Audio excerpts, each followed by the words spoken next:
next attack happened a few years after that.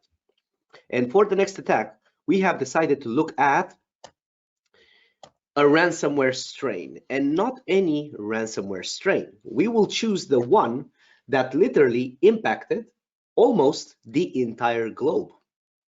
And that happened in mere hours.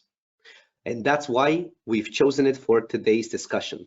So if you look at the press for this ransomware attack, you will see something like the Germany transportation company.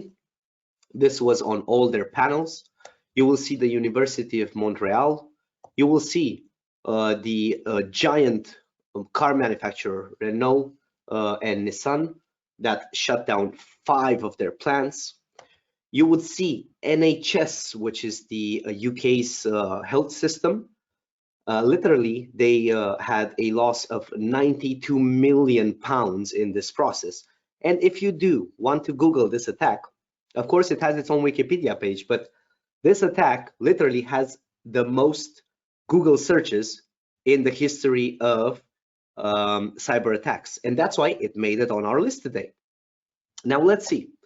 What do you think made possible the WannaCry attack? Let's again look at the details. Again, attack title, type, how it happened, WoW facts, and what could you do to avoid such an attack? So the name that you will find mostly all over the place is WannaCry Outbreak, a perfect ransomware storm. The attack type was basically an exploit ended with a ransomware payload. Now, guys, this is basically one of the first, and I believe, I don't know if it was the first, some people say it was, or were one of the biggest generation 5 attacks. That means that they're using multiple vectors in order to perform the attack. Now, how did this happen? The cyber criminals leveraged the Eternal Blue, which is a NSA leaked cyber weapon. Basically, this particular cyber weapon was used to exploit a Microsoft Windows vulnerability that was leaked by the Shadow Brokers hacker group. Now, why is this interesting? Because this is basically when people started to look at cyber attacks way different than they were looking before this one.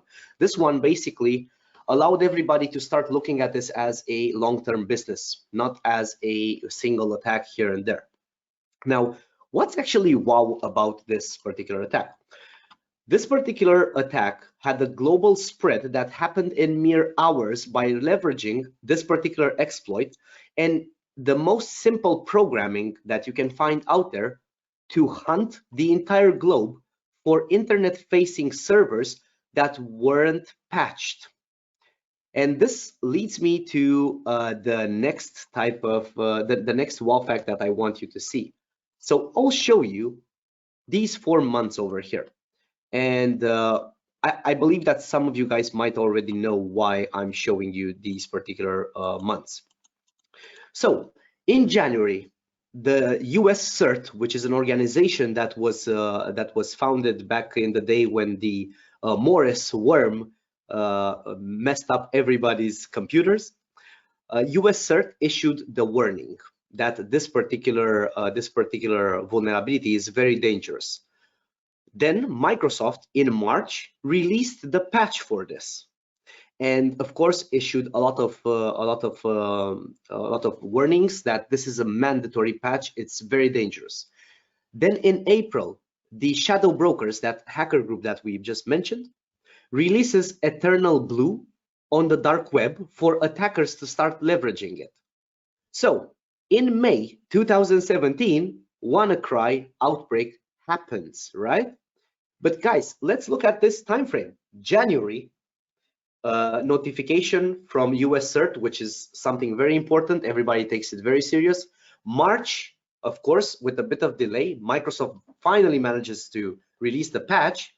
Then in April, 1 month after the patch is released, we have Shadow Brokers coming in with the tool available for everybody. So computers should have already been patched. But guess what? If we go back to that red map, that means that computers were not patched. And then just in May, WannaCry Outbreak starts. So that's actually very, very dangerous, guys, because this comes back to the fact that people should patch their computers. Okay, maybe home users don't patch their computers. They should, but companies, for companies, it's mandatory, guys, to patch the computers. It's very important. Of course, we know patching is important, so we will not dwell too much on that. How to avoid such an attack?